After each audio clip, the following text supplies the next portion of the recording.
ఇప్పుడు మనం ఎంతట ఏ అంశమైనా ఎంత ఒత్తిడి ఉన్నా మాట్లాడుతున్నది పశ్చిమ బంగ రాష్ట్రంలో కలకత్తాకి చేరువలో. పశ్చిమ బంగ రాష్ట్రము కలకత్తా అనగానే మనకు గుర్తు వచ్చేవాడు ఎవరండి?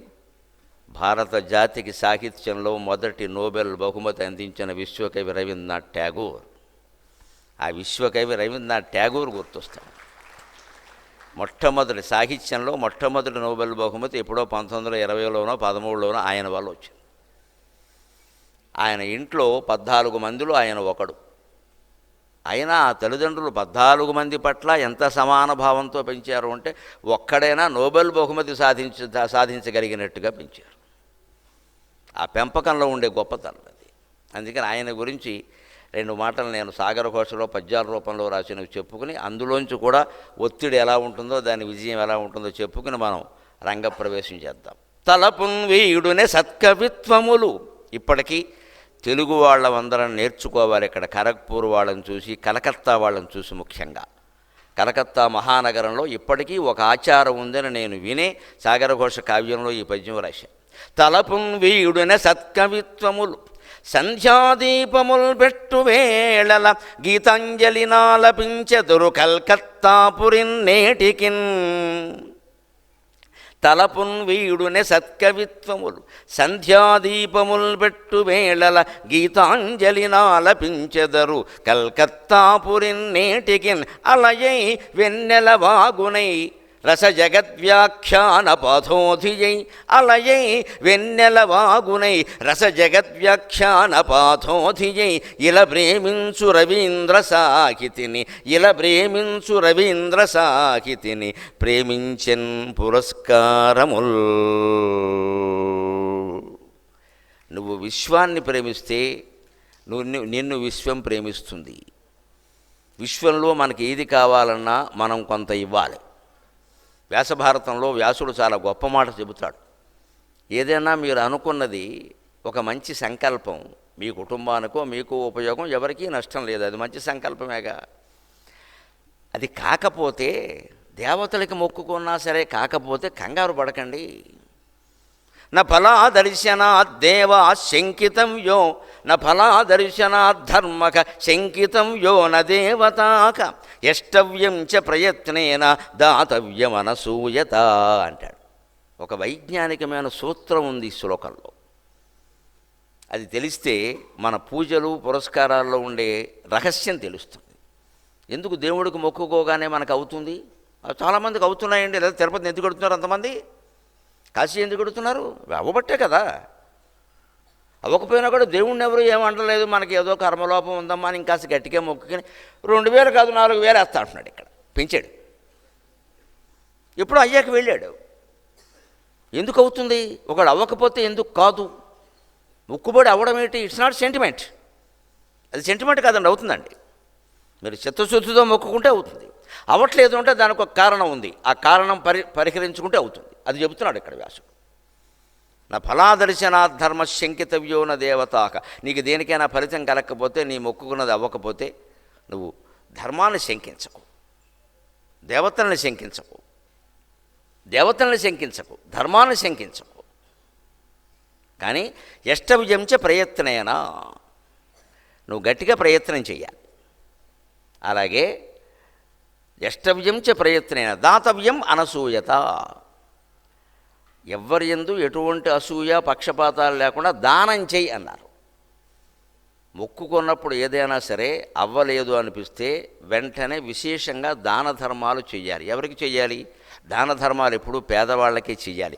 దానికి కులాలు మతాలు ఉండవు. వాడికి లేదు, మనకు ఉంది, అది చాలు, ఇంకేం అక్కర్లేదు. దానం చేస్తే ఎలా అవుతుందండి? విశ్వం నుంచి నువ్వు ఒకటి ఆశిస్తున్నావు. విశ్వానికి నువ్వు ఏదైనా ఇస్తేనే విశ్వం నీకు ఏదైనా ఇస్తుంది, లెక్క అది. అందుకని నువ్వు దాన ధర్మాలు చేస్తే అవుతుంది. విశ్వంలో ఎవరికి ఇవ్వాలి? ఎక్కడ లేదో అక్కడ ఇవ్వాలి. ఎవరికి లేదు? పేదవాళ్ళకి లేదు. అందుకే వ్యాసుడు చెప్పాడు, నీకు ఏదైనా అవ్వట్లేదు అంటే జన్మాంతర కర్మ ఏదో అడ్డం వస్తుంది, అది అవ్వడానికి. అది ఆ ఫలం పోవాలి, నువ్వు అనుకున్నది జరగాలి. ఒకటే లెక్క, అది మంచి సంకల్పం అవ్వాలి. నీ స్వార్థం మళ్ళీ ఇంకోటి జీవితం నాశనం కావడం కాదు. ఇక్కడ ఎవరికీ ఇబ్బంది లేకుండా నీకు మేలు చేసేది మంచి సంకల్పమే, పర్వాలేదు. అది అవ్వాలి అంటే ఇలా చేయన్నారు. అంటే విశ్వానికి ఏదైనా ఇస్తేనే మనకి విశ్వం తిరిగిస్తుంది. మనం ఇవాళ ఇచ్చేది ఏమీ లేకుండా ఆశిస్తూ ఉన్నాం. మనం రవీంద్రునికి నోబెల్ సాహితీ పురస్కారం సహా ఎందుకు వచ్చాయంటే ఆయన ఎలా ప్రేమించే భూమి అంతటినీ ప్రేమిస్తూ కవిత్వం రాశాడు. ఆయన తన కులాన్నో, తన మతాన్నో, తన ప్రాంతాన్నో, తన రాష్ట్రాన్నో, తన భాషను మాత్రమే ప్రేమిస్తూ కూర్చోవాలి. అందుకే ఎలా ప్రేమించు రవీంద్ర సాహితిని ప్రేమించని పురస్కారములు అన్నాను నేను. సాగర ఘోష కావ్యాలు. ఈయన భూమండలాన్నంతా విశ్వాన్నంతా ప్రేమించాడు కాబట్టి విశ్వం ఆయన్ని ప్రేమించింది, విశ్వ సాహిత్య పురస్కారాన్ని అందించింది.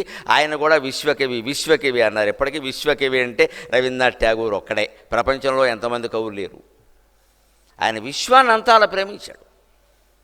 ఆ విశ్వప్రేమని అందించినటువంటిదే రవీంద్రుని గీతాంజలి. అందుకే ఇప్పటికీ కలకత్తా నగరంలో ఏమిటంటే సంధ్యావేళ ఎలాంటి దీపం దేవుడి దగ్గర పెడితే గీతాంజలిలో పద్యాలు పాడతారు వాళ్ళు.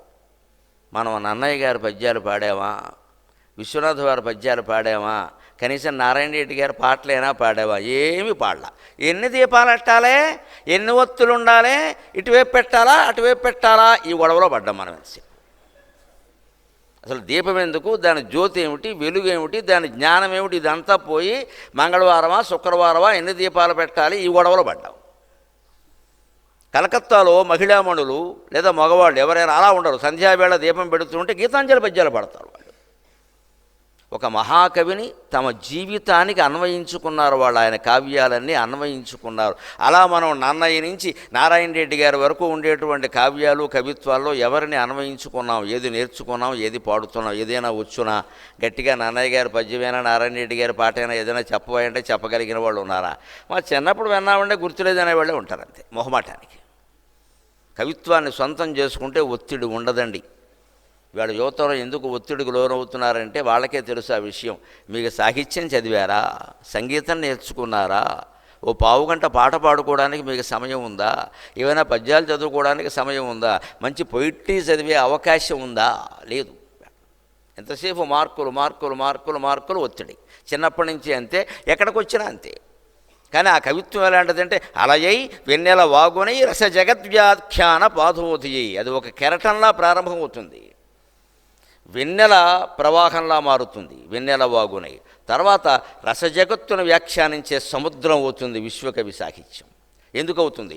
సత్యము వెంట సాగునది సర్వసమర్పణ బుద్ధితో రథానృత్యము చేయుని సత్యము వెంట సాగునది సర్వసమర్పణ బుద్ధితో రథానృత్యము చేయుని ప్రకృతి, రథానృత్యము చేయుని ప్రకృతి నిత్యము విశ్వకవిత్వమందు లాలిత్యము దాని లక్షణము అలేఖ్య మనోహర చిద్విలాసముల్ మృత్యువునైన లెక్క గొననీయ నిస్వేచ్ఛలు వని గీతముల్. గీతాంజలి, ఆ గీతాలతో భగవంతుడికి అంజలి అంటే దోషిలి, అంజలి అంటే దోషిలి. ఈ దోషిలితో పుష్పాలు సమర్పించినట్టుగా పాటలు సమర్పించాడు ఆయన, పద్యాలు సమర్పించాడు. మనం ఎన్ని పుష్పాలు ఇచ్చాం భగవంతుడికి, ఎన్ని నాణేలు ఇచ్చాం అని ఎన్ని లెక్కబెట్టడం కాదు, మనం ఎన్ని మాటలు చెప్పాం, ఎంతగా మన హృదయాన్ని అర్పించామనేది ముఖ్యం. అందుకే ఆ గీతాంజలి కవిత్వం మొత్తం ఎలా ఉంటుందంటే సత్యము వెంట సాగునది, సత్యాన్ని అనుసరించి సాగుతుంది. మన జీవితంలో మనం భక్తుడు అని చెప్పుకోవాలంటే 3 లక్షణాలు ఉండాలండి. మాటల్లో సత్యం, చేతల్లో ధర్మం, మనస్సులో భగవంతుడు. ఈ 3 ఉంటే వాడిని భక్తుడు అంటారు. వీడు దురదృష్టవశాత్తు భక్తుడు అంటే 3 పూట్ల గుళ్ళోకి వెళ్ళేవాడు, 3 నామాలు పెట్టేవాడు. ఆయన ఎప్పుడూ విభూతి పెట్టకుండా బయటికి రాకండి, గుళ్ళోకి రాకుండా బయట, అవన్నీ పెద్ద విషయాలు కావు. ఇలా బాగా భక్తి నటించినప్పుడే రేపొద్దున చిట్ ఫండ్ కంపెనీ పెట్టేస్తాడు, బోర్డు తిప్పేస్తాడు, పైగా దేవుడి పేరు మీద పెట్టేస్తాడు, దేవుడిని కూడా మోసం చేసేసి. అది కాదు భక్తి అంటే. నువ్వు మాటల్లో సత్యం ఉందా, నువ్వు అన్నమాట కట్టుబడ్డావా, ఈ పని చేస్తాను అంటే చెయ్యాలి. ఇంట్లో ఒక చిన్న పిల్లకి మాట ఇచ్చినా సరే తండ్రి ఆ మాట నెరవేర్చుకోవాలి. శ్రీ మహావిష్ణువుకు మాట ఇచ్చింది, చిన్న పిల్లకి మాట ఇచ్చింది ఒకటే. నేను సాయంత్రం ఇన్ని గంటలకు వస్తానమ్మా, నేను సినిమాకి తీసుకెడతాను లేదా బయటికి తీసుకెడతాను ఒక తండ్రి 4 ఏళ్ల పిల్లకి మాట ఇస్తే ఏం పను రాని మానేసి 4 అక్కడ కూర్చోవాలి. ఆ సమయానికి అమ్మా నీకోసం నేను వచ్చాను. ఆ పిల్ల ఆనందిస్తుంది, పరవశించిపోతుంది. మా నాన్న పెద్ద ఉద్యోగస్తుడు, పెద్ద ఆఫీసరు, అన్ని పనులు మానేసుకుని నా కోసం వచ్చేసాడు, ఇంత చేస్తే బయట బజారుకి తీసుకెళ్ళడం ఈ పిల్లకి అంతకంటే సరదా.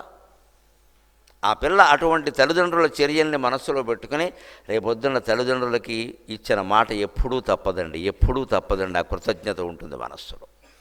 మా నాన్న నాకు ఇచ్చిన మాట తప్పలేదు కదా, ఆయన పనులన్నీ మానుకుని నా కోసం వచ్చాడు కదా. బిజినెస్ అనడం, విదేశాలన్నీ తిరగడం, అమెరికాలో టిఫిన్ చేయడం, ఆస్ట్రేలియాలో భోజనం చేయడం, ఇవన్నీ మీకోసమే అనడం, పిల్లలకి వాళ్ళకి అర్థం కాబట్టి నాకేం సంబంధం ఇవన్నీ అంటాడు. ఇదంతా మీకోసమే అనడం, పిల్లలు కోరుకునేది మన ఆస్తులు కాదు, మన ఆత్మీయతలు. ఆ చిన్నప్పటి నుంచి దాన్ని అందించగలగాలి. దాన్ని కవిత్వం ద్వారా అందించాడు. సత్యము వెంట సాగునేది, సత్యమే చెప్పాడు ఆయన, ఎవరేమనుకున్నా సరే. విశ్వకవి రవీంద్రుని యొక్క అభిప్రాయాలతో వ్యతిరేకించిన వాళ్ళు చాలామంది ఉన్నారు. గాంధీ గారికి కూడా ఆయన అభిప్రాయాలు కొన్ని నచ్చేవి కాదు. మీకు నచ్చలేదన్న అభిప్రాయాలు నేను మార్చుకోనండి అని చెప్పాడు స్పష్టంగా ఆయన. ఈయన మహాత్మా అనే బిరుదు రవీంద్రనాథ్ ఠాగూర్ ఆయనకి ఇచ్చాడు. ఈయన గురువు అని కీర్తించాడు. గురూజీ అని పిలిచేవాడు ఆయన. అభిప్రాయ భేదాలు ఉన్నాయి, దానికేముంది, ఉండనియండి. ఎంత మహానుభావులైనా వారి అభిప్రాయాలు అన్నిటితో మనం ఏకీభవించాలని ఏం లేదండి. అభిప్రాయాలు మార్చుకోవచ్చు కూడా, తప్పేం లేదు. కానీ అవసరాలను బట్టి అభిప్రాయాలు మార్చుకోకూడదు మిత్రమా. అవగాహనని బట్టి మార్చుకోవాలి అభిప్రాయాలు, అవసరాలను బట్టి మార్చుకోకూడదు. అవగాహనను బట్టి మనకి చిన్నతనంలో ఏదో తెలియక 12 ఏళ్ల వయసులోనో 15 ఏళ్ల వయసులోనో ఏవో విప్లవాలకు సంబంధించిన పుస్తకాలు అవి ఇవి చదివేసి దేవుడు లేడు అనుకున్నాం, అదొక అభిప్రాయం.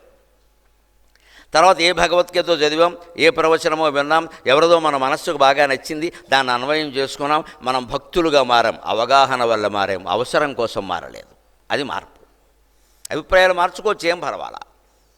కానీ అవగాహన వల్ల మార్చుకోవాలి, అవసరాన్ని బట్టి మార్చుకోవడం. డబ్బు ఇచ్చాడు కాబట్టి మార్చేసుకోవడం, అందులోకి వెళితే మనకి రాజకీయ ప్రయోజనాలు ఉంటాయి కాబట్టి మార్చేసుకోవడం, అది కుదరదు. ఇది గ్రహించాలి. అందుకని సత్యము వెంట సాగునేది సర్వసమర్పణ బుద్ధితో. ఒత్తిడి ఎప్పుడు తగ్గిపోతుంది అంటే, విద్యార్థులను నా పిల్లలుగా భావించుతాను. మీకంత మనస్సులో ఒత్తిడి అనిపిస్తే మీ గదిలోనే మీ ఇష్టదైవం ఫోటో పెట్టుకోండి. స్వామి నమస్కారం, సర్వధర్మాన్ పరిత్యజ్య మామేకం శరణం వ్రజ అహం త్వా సర్వపాపేభ్యో మోక్షయిష్యామి మా శుచః అని భగవద్గీతలో చరమ శ్లోకాన్ని చదువుకోండి. 5 నిమిషాల్లో ఒత్తిడి దూరం అయిపోతుంది. 5 నిమిషాల్లో ఒత్తిడి దూరం అవుతుంది. ఈ సృష్టి మొత్తం భగవంతుడిదమ్మా, మంది కాదు ఇది. మనం అంత కొట్టుకుపోవక్కర్లేదు దీనికోసం. రేపొద్దున ఉంటామో లేదో తెలియదు. ఒత్తిడి ఎక్కడ? రేపొద్దున ఒత్తిడే ఉంటుంది, మనం ఉండడం ఎక్కడ? మనం లేనప్పుడు ఒత్తిడి ఏమిటి?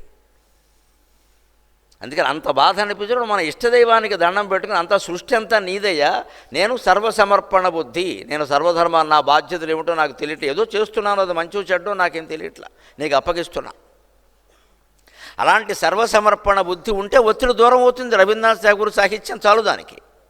లతానృత్యము చేయుని ప్రకృతి నిత్యము విశ్వకవిత్వమందు. ఆయన కవిత్వంలో ఒక పూల తీగ చిరుగాలి రవళికి సహజంగానే కదిలినట్టుగా ఆయన కవిత్వంలో ప్రకృతి నాట్యం చేస్తుంది. సహజంగా కదలాలి ఏదైనా, మనం ఊపేస్తే కదలడం కాదు. అక్కడ మీకు నిజంగా ఒత్తిడి పోవాలి అంటే ఐఐటి ఇక్కడ ఆవరణ ఎంత ఉందో గమనించండి. కొన్ని 100 ఎకరాల ఆవరణ కదా, ఒత్తిడి ఎలా ఉంటుందండి నాకు అర్థం కాదు.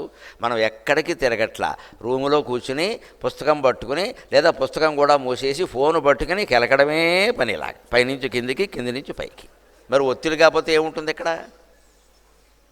మన అనారోగ్యాలకి 2 కారణాలు: నిలవబెట్టిన తిళ్ళు, నిలబెట్టలేని మనస్సు. ఈ 2 కారణాలు, వేరే కారణాలు. తినే తిండి బట్టుకెళ్ళి ఫ్రిడ్జ్లో పెడుతున్నాను నిలవబెట్టి, అన్నీ అందులోనే. ఆవకాయలు మాగాయలు కూడా పెట్టేస్తున్నారు ఈ మధ్యన. నమశివాయ. అదో రుచి పచ్చి లేకుండా చచ్చిపోతాయి ఇవన్నీ. ఇక్కడ అందులోంచి తీసుకుని 3 రోజులకి 4 రోజులకి తింటూ ఉంటే ఏముంటాయి? కడుపులోకి వెళ్ళాక ఏమవుతాయి ఇవి? నిలవబెట్టిన తిళ్ళు, నిలబెట్టలేని మనస్సు. మనస్సును నిలబెట్టగలమా? ఒక క్షణం నిలబెట్టలేము. అందుకే విద్యార్థులు ఎప్పుడు గుర్తుపెట్టుకోవాలి, పదార్థం తాజాగా ఉండాలి మిత్రమా, పరమార్థం ఎంత నిలవ ఉంటే అంత మంచిది. పరమార్థం నిలవ ఉండాలి, పదార్థం తాజాగా ఉండాలి. భౌతికమైన పదార్థం, అన్నం కానీ, కూర కానీ, పచ్చడి కానీ, రొట్టె కానీ, ఏదైనా తాజా, అప్పటికప్పుడు వేడిగా ఉన్నదే తినాలి. అది చారైనా పర్వాలేదు, పెద్ద బలవర్ధక ఆహారంగా చారైనా పర్వాలేదు. చారు చాలా బలవర్ధకం. చారులో 16 పదార్థాలు వేస్తారు, చాలా బలవర్ధకం. అది సరే, ఏది అరగట్లేదనిపిస్తే కాస్త చిన్న కప్పులో చారు తాగితే తెల్లారచరికి మొత్తం ఖాళీ, హాయిగా శ్రీముద్రమారమణ గోవింద. అంత గొప్ప ఔషధం చారు. అందులో మిరియాలు ఉంటాయి, ఇంగు ఉంటుంది, బెల్లం ఉంటుంది, చిన్న మిరపకాయలు ఉంటాయి, జీలకర్ర, ఆవాలు, మెంతులు, ఎన్ని ఉన్నాయండి. పోపుల డబ్బా. పూర్వకాలంలో మహిళలకు అది పోపుల డబ్బా, మాకు డబ్బుల డబ్బా, మాకు డబ్బులన్నీ అందులోంచి ఇచ్చేవారు. మా అమ్మగారు సహా నా వయస్సు ఉన్నవాళ్ళు తల్లులందరూ డబ్బులు పోపుల డబ్బాలో దాచేవారు, నాణేలు. మా నాన్నగారు ఎప్పుడైనా డబ్బులు ఇవ్వకపోతే ఇంట్లోకి వెళ్ళి అమ్మ అంటే ఉండరా, ఆయన వెళ్ళనే చెప్పేది. ఆయన వెళ్ళిపోయాక ఇప్పుడు తీసిచ్చే. పువ్వుల డబ్బాయే వాళ్ళు ఎనపెట్టి, అది డబ్బుల డబ్బా. అందులో ఉన్న పదార్థాలు చారులో వేస్తారు, మరి బలవర్ధకమేనండి. అంచేత పోషకాహారం తాజాగా ఉండాలి. మనస్సును నిలబెట్టుకునేది ఉంది, అది ఎప్పుడు నిల ఉండాలి బాగా. ఇప్పుడు నేను మీకు చెబుతున్నటువంటి మాటలు ఎంతకాలం మీలో నిల ఉంటే అంతకాలం మీరు హాయిగా ఆనందంగా ఉంటారు, అనుమానం ఎలా. ఇది పరమార్థం, ఇది పదార్థం కాదు. ఇది పదార్థం తాజాగా ఉండాలి, పరమార్థం నిలబెట్టి ఉండాలి. ఎంత తాజాగా ఉంటే అంత పదార్థం బాగుంటుంది, ఎంత నిల ఉంటే అంతగా పరమార్థం బాగుంటుంది. లాలిత్యము దాని లక్షణము. జీవితాన్ని ఎప్పుడు కవిత్వంలాగే లాలిత్యం, లలిత అనే భావన నుంచి లాలిత్యం వచ్చింది. లలిత అంటే సున్నితమైన అనర్థం, సుకుమారమైన అనర్థం, సుందరమైన అనర్థం. అందుకే లలితాదేవి సుకుమారి, సుందరి, సౌందర్య లహరి. సున్నితం అంతా అందమైన. వ్యాస మహర్షి మొదటి నుంచి 20 నామాలు వరుసగా ఆవిడ అందాన్ని వర్ణిస్తూ రాస్తాడు. సుకుమార్, సౌకుమార్యం, సౌందర్యం, సున్నితత్వం, ఇవే లాలిత్యం. జీవితంలో ఆ లాలిత్యానికి ప్రాధాన్యం ఇవ్వాలి. అంటే ఈ ఐఐటి క్యాంపస్లోనే ఎక్కడైనా ఒక మొక్కకి ఒక తీగ చుట్టుకుని గాలి కూరికి అలా అలా కదులుతుంటే మీ పనులన్నీ మానేసి దాన్ని చూడండి. 5 నిమిషాలు చూడండి. బండి మీద వెళ్ళేవాళ్ళు ఆగిపోండి, కాసేపు ఆగిపో. కొంపలేం అంటుకుపోలేదు, ఎవరన్నా గుద్దేయడం తప్పితే చేసేదే లేదు. మనం ఆగు, దాన్ని చూడ, తీగ చూడు, సహజంగా కదులుతుంటే. చిరుగాలి రవళికిన్ పరవశించిన తీగ నృత్యములను మించు నృత్యమేది. ఎంత గొప్ప నర్తకీమణి కూచిపూడి నాట్యం చేసినా, భరతనాట్యం చేసినా, కథాకళి చేసినా, ఏ కళి చేసినా సహజంగా ఒక పూల తీగ గాలికి కదిలినప్పుడు ఉండేటువంటి కదలికలు ఆ నర్తకీమణి కదలికల్లో ఉండవండి. సహజం, ఎప్పుడూ సహజమే. ఆ సహజత్వాన్ని ఆస్వాదించడానికి ఈ ఐఐటి ఆవరణని మించింది లేదు అసలు. అక్కడ సంచరించండి, హాయిగా బండి వేసుకుని పరిగెత్తుకుని వెళ్ళిపోవడం కాదు ఇక్కడ. అమ్మాయో అబ్బాయో కనపడగానే గేరు మార్చేయడం కాదు ఇక్కడ. వాళ్ళ కోసం నడుపుతావా బండి, వేరే మోహమా? నీకోసం నువ్వు నడుపుతావా, అమ్మాయి కోసం నడుపుతావా? అమ్మాయి కనపడగానే గేరు మార్చేస్తాడు, బండి లేపేస్తాడు పైకి. ఎవరో ఒక్క మనిషిని కాకాపడ్డానికో సవరించడానికో నీ జీవితం అంతా సరిపోతుందా? సిగ్గులేదు, ఆత్మాభిమానం లేదా? వారెవరినో ఒక్కరిని ఆకట్టుకుంటావా ఇంత చేస్తే? తీరా తాళిగట్టాక అయిపోయింది, బానిస అయిపోయాడు. ఇంకా ఇగో చప్పట్లు కొట్టిన వాళ్ళందరూ అదే లెక్క.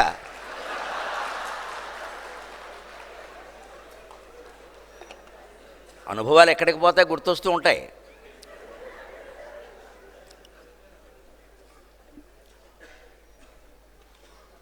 ఆలోచించండి ఎందుకు ఒత్తిడి కలుగుతోందో. ఇంకో మాట నేను మొహమాటం లేకుండా చెబుతా. చదువులో మార్కులు రాని వాళ్ళే ప్రేమ వ్యవహారాల్లో పడతారండి, అనుమానం ఏమీ లేదండి. బాగా చదువుకునేవాడు పడ్డండి, అనుమానం ఎలా. అదిగో సత్యం పలికింది. వాళ్ళు ఎక్కువగా వెనక బెంచీలో కూర్చుంటారండి, మహాయోగుల్లాగా. వారు ముందుకు రారండి. వారి కార్యకలాపాలు వారికి ఉంటాయి అక్కడ. ఇదివరకైతే మా చిన్నతనంలో సీతారామ అని ఏదో ఆటల చీటీలు ఉండేవి. ఇప్పుడు ఫోన్లు వచ్చాయిగా, హాయిగా ఈ గొడవ ఉంది. ఎందుకు కూడా ఆలోచిద్దామమ్మా. సమస్య మూలాల్లోకి వెళ్ళందే పరిష్కారం దొరకదండి. యువతరం ఇలా ఉంటారండి, వారికి ఏదో చెప్పండి. ఎందుకు ఉంటున్నారు యువతరం అలాగా? They are escaping from the actual situation my friend. వాస్తవం నుంచి తప్పించుకోవడం ఇది, అంతకంటే. చదువు, సత్యం, నీతి అనేది ఏదో ఉందే ఒక జ్ఞానం, దాని నుంచి తప్పించుకోవడం ఇది escaping from the actual situation.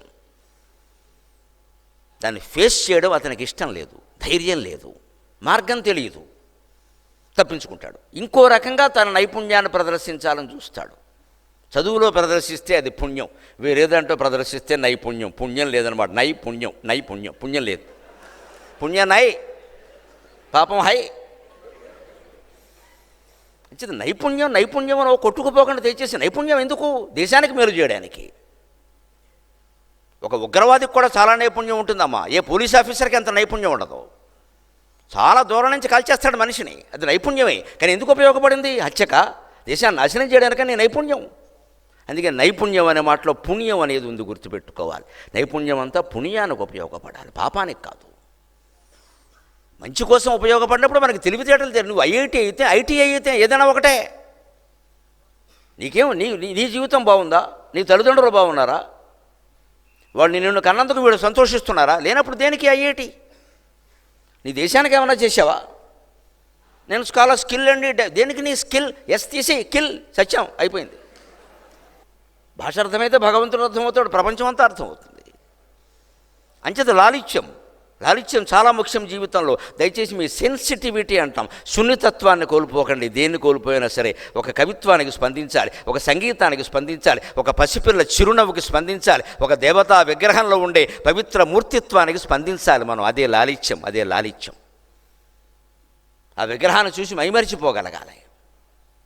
Dhanurdas అనే ఒక ఆయన ఏదో వ్యామోహంలో తిరుగుతూ ఉంటే రామానుజుల వారు కనిపించి, ఇంతకంటే గొప్ప ప్రీతికరమైన మూర్తిని, అందమైన మూర్తిని నేను చూపిస్తాను రావయ్య అని రంగనాథస్వామి ఆలయంలోకి తీసుకెళ్ళి శయనించినటువంటి రంగనాథస్వామి నేత్రాలను చూపిస్తే ఆ ధనుర్దాసు ఆ గుడిలోంచి కదలలేదండి, గొప్ప భక్తుడయ్యాడు, మొత్తం వదిలేశాడు. అంటే ఆ విగ్రహంలో ఉండే లావణ్యం అతన్నంత ఆకర్షించింది. ఆ లాలిత్యాన్ని మీరు కోల్పోకూడదు. ఎన్ని పరీక్షలు ఉండని, ఎన్ని మార్కులు రాని, ఎంత ఒత్తిడి ఉండని. అప్పుడు అలేఖ్య మనోహర అలేఖ్యమైన మనోహర చిద్విలాసాలన్నీ మన జీవితంలో ఉంటాయి. అంతేకాదు రవీంద్రనాథ్ ఠాగూర్ కవిత్వమే మీకు గొప్ప ప్రేరణ. నిజానికి చదవగలిగితే దాన్ని ఈ బెంగాలీలోనే చదవక్కల. ఎంతోమంది తెలుగులో అనువాదం చేశారు. ముఖ్యంగా చలంగారి గీతాంజలి అనువాదం చాలా బాగుంటుంది. వచన కవిత రూపంలో చేశాడు చలంగారి గీతాంజలిని, చాలా బాగా చేశాడు. నేను చదివాను, చాలా సంతోషించాను. చదవండి అలాంటివి, చాలా మనసు ఉప్పొంగిపోతుంది. అసలు మృత్యువునైన లెక్కగొననీయని స్వేచ్ఛలు వాని గీతములు. రవీంద్రనాథ్ ఠాగూర్ గీతాలు ఎలా ఉంటామంటే చావుని కోసం సైతం ఎదిరిస్తాయి. వెల్కమ్ టు డెత్ అని పోయం రాశాడు ఆయన. ఒక పోయం ప్రత్యేక, వెల్కమ్ టు డెత్, మృత్యువుకి స్వాగతం. మనలో ఎంతమంది ఉన్నాం అలాగా? భయపడి బాధపడి ఐఐటీలో అనుకున్న స్థానం రాక, అయితే ప్రేమించిన అమ్మాయి దొరక్క శీలింగి ఫేనాయ విద్మహే చిన్మయి కంఠాయ ధీమహి అండం కాదండి.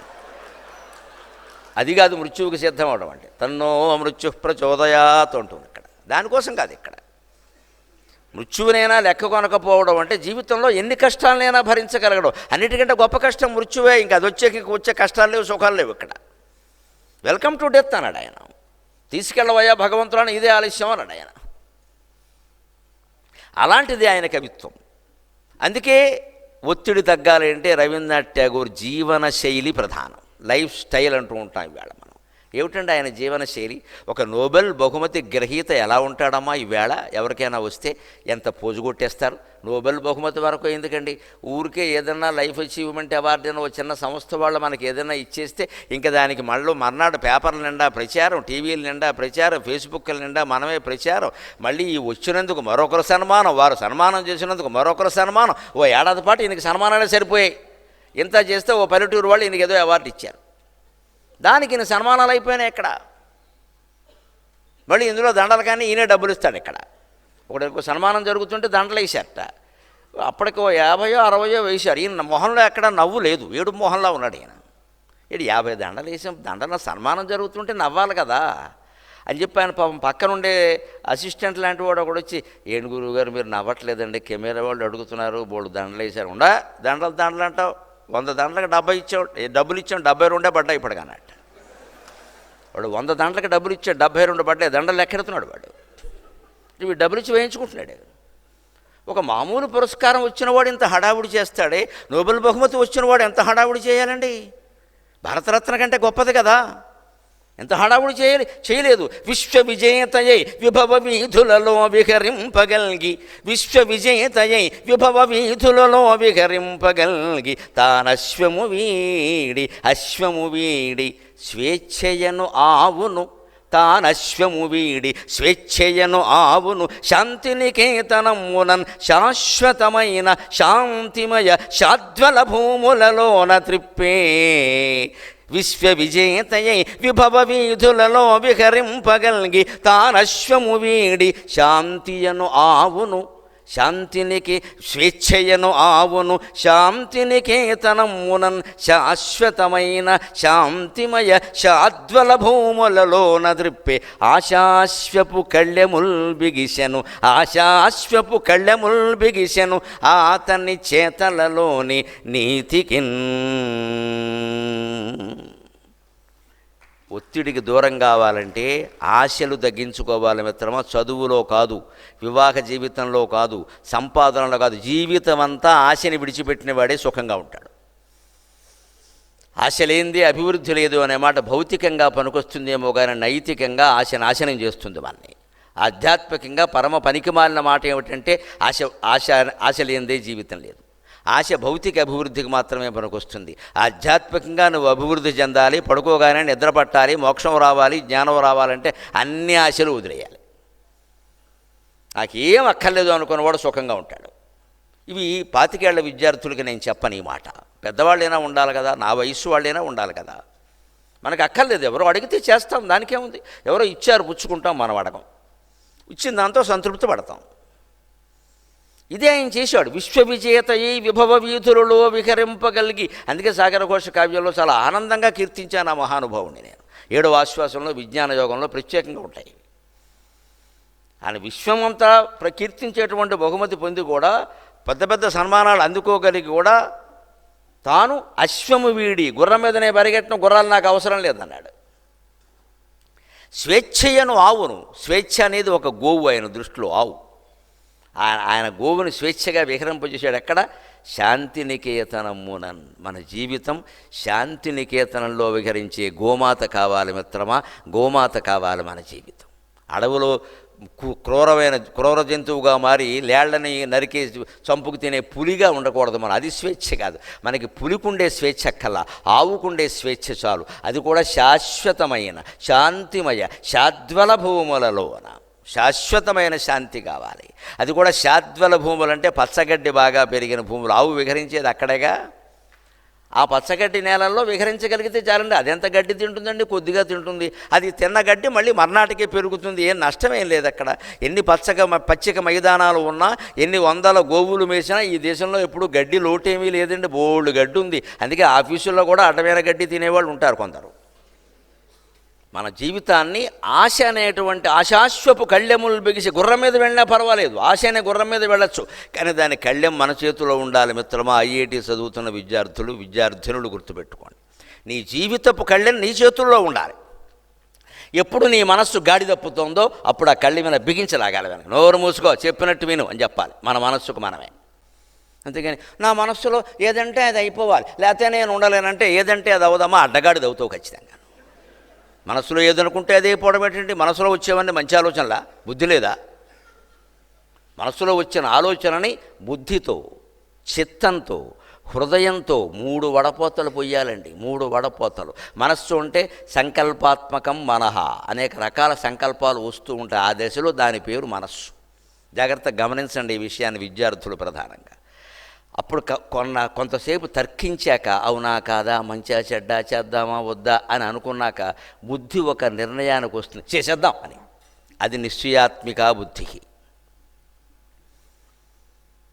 ఆ నిశ్చయాత్మకమైన బుద్ధితో కూడా మనిషి ఆగడు. దాన్ని ఏం చేస్తాడు? ఈ చేసిన పని స్టోర్ రూములో పెడతాడు, నిలవ జ్ఞాపకంలాగా. ఆ స్టోర్ రూమే చిత్తం. అందుకే తెలుగులో గమనించండి. తాకిన తావొత్తు. ఆ తావొత్తు ఎలా ఉంటుంది? తలుపు గడియలా ఉంటుంది. అది లెక్క. అదే స్టోర్ రూమ్లో పెట్టి తాళం వేసాడు, గడి వేసాడు. చిత్త. లేకపోతే తావొత్తు తీసేయండి, చిత్. చిదేకరసరూపిణి స్వాత్మానంద లవీభూత బ్రహ్మాద్యానంద సంతతి చితిస్తత్పద లక్ష్యార్థ చిదేకరసరూపిణి. చిత్ అంటే భగవంతుడు, చిత్తము అంటే స్టోర్ రూమ్. భగవంతుడు మనకి ప్రత్యక్షం కావాలి అంటే, మనశ్శాంతి కావాలి అంటే స్టోర్ రూమ్లో ఏం పెట్టకూడదండి. జ్ఞాపకాలు ఎప్పటికప్పుడు వదిలేయాలి. విద్యార్థులు చదివిన పాఠాలు జ్ఞాపకం ఉంచుకోవాలి. వాళ్ళు విద్యార్థులు కాబట్టి. 70 ఏళ్ళు దాటే ఎన్ని మర్చిపోతే అంత మంచిది. కన్న కొడుకుని గుర్తుపట్టలేకపోతే 80 ఏళ్ళ అమ్మయ్య గొడవ వదిలిపోయింది అనుకోవాలి. ఊళ్ళో చేసిన బాకీలన్నీ మర్చిపోతే ఇంకా మంచిది, ఇవ్వక్కర్లేదు. ఒకడు బాగా ఊరంతా బాకీలు చేసి చచ్చిపోయి పాపం రుణాలు తీర్చుకోలేక నానా ఇబ్బంది పడుతూ పక్క మిత్రుడిని ఒకని సలహా అడిగేట. ఏం తలనొప్పి అయిపోతుందిరా రోజు ఇంటి ముందు వచ్చి కూర్చుంటున్నారు అంటే, ఆయన బాగా మిత్రుడు కావలసిన అందుకు సలహా ఇచ్చాడు. ఏం పెద్ద విషయం ఏం లేదురా, నీకు ఏదో పిచ్చి ఎక్కినట్టు నటించు, ఎవడొచ్చినా సరే అబ్బెబ్బే అను, ఇంకేం అనుకో. తెలుగులో అబ్బెబ్బే అలాగే వచ్చారు. మన ఏదైనా అబ్బెబ్బే ఏం లేదా, అబ్బెబ్బే ఎక్కడదండి. ఆ తెలుగు మాటలు బ్రర్ అన్నట్టే ప్రతిదానికి అర్థం ఉంటుంది. అబ్బెబ్బే అనమన్నట్ట. అందుకని ఈయన అలా అడుగు మీద కూర్చొని ఎవరన్నా ఏమయ్యా నా 1000 రూపాయలు అబ్బెబ్బే అనేవట్ట. వీడికి పిచ్చెక్కిందని వెళ్ళిపోయాడు. తర్వాత 15 రోజులు ఇలాగే వీడు మొత్తం అందరి బాకీలు ఎగ్గొట్టాడు, సుఖంగా ఉన్నాడు. తర్వాత ఈ సలహా ఇచ్చిన వాడు ఉన్నాడా, వీడికి కూడా వీడు 1000 రూపాయలు ఇవ్వాలి. వాడి దగ్గర తీసుకున్నాడు. అందుకని వాడు వచ్చి నా బాకీ అన్నట్టు బెబ్బే అన్నట్ట. అయిపోయిందా, నీ సలహా నీకు ఇచ్చాడు వాడు. ఇప్పుడు అందరికన్నా బెబ్బే అన్నవాడు నీకు అన్నాడు, నీకు బెబ్బే, నీ అబ్బకి బెబ్బే అన్నాడు వాడు. అంతే, ఒక మాట నేర్చుకుంటూ అయిపోయాయి. దాన్ని ఎక్కడికక్కడ వదిలేయగలగాల విషయాన్ని. ఒక పరీక్ష రాశాం, దాని గురించిన చింత వదిలేయి. ఎందుకు ఆలోచిస్తున్నావు ఎన్ని మార్కులు వస్తాయని? ఎన్ని మార్కులు వస్తాయని నువ్వు ఆలోచించినా అన్ని రావాలని అక్కడ ఏం లేదు మిత్రమా. పరీక్ష అయిపోయింది. మార్కుల గురించి అయినా దేనికి పరీక్షకు ముందు ఆలోచించు, వెనక అయిపోయాక ఎందుకు? ఒక ఉపన్యాసం ఎలా చెప్పాలి అనే విషయాన్ని ఉపన్యాసానికి ముందు ఆలోచించాలి, కానీ అయిపోయాక ఇలా కాదు అలా, అది ఇప్పుడు ఉపయోగపడదు. ఇంకా మళ్ళీ పిలిస్తే అప్పుడు ఆలోచిద్దాం, పిలవకపోతే గొడవలేదు. ముందు తయారయ్యే అవకాశం లేదు. దేవుడికి వదిలేయి, భగవాన్ నాకు చేతనేందో చేశాను, ఇదే తప్పకుండా నడిపిస్తాడు ఆయన. ఏ పనైనా అంతే, నిశ్చింత. నీకు నిశ్చింత చారిటబుల్ ట్రస్టే, సుఖంగా ఉండొచ్చు. ఆయన ఆశాశ్వపు కళ్ళెములను బిగిసి, ఆశ అనే అశ్వం కళ్యాలు ఆయన చేతుల్లో పెట్టుకున్నాడు. అందుకే విశ్వకవి రవీంద్రనాథ్ ఠాగూర్ ఇక్కడ శాంతినికేతనం అనే చిన్న పాఠశాల స్థాపించి అక్కడ పిల్లలకి స్వేచ్ఛగా వాళ్ళకి కావలసిన కళలన్నీ నేర్పుకుంటూ ఇక్కడే ఉన్నాడు తప్ప ఒక యూనివర్సిటీ ప్రొఫెసర్ అవుదామని ఆయన ప్రయత్నం చేయలేదమ్మా. అటువంటి ఆశలు విడిచిపెట్టి శాంతిమయంగా విద్యార్థులందరూ ఏ రంగంలో కృషి చేస్తున్నారో ఆ రంగం యొక్క ప్రజ్ఞని మీ సొంత ఊళ్ళో కనుక వినియోగించగలిగితే మీరందరూ దేశానికి సేవ చేసిన వాళ్ళు అవుతారు. మీరందరూ దేశానికి సేవ చేసిన వాళ్ళు.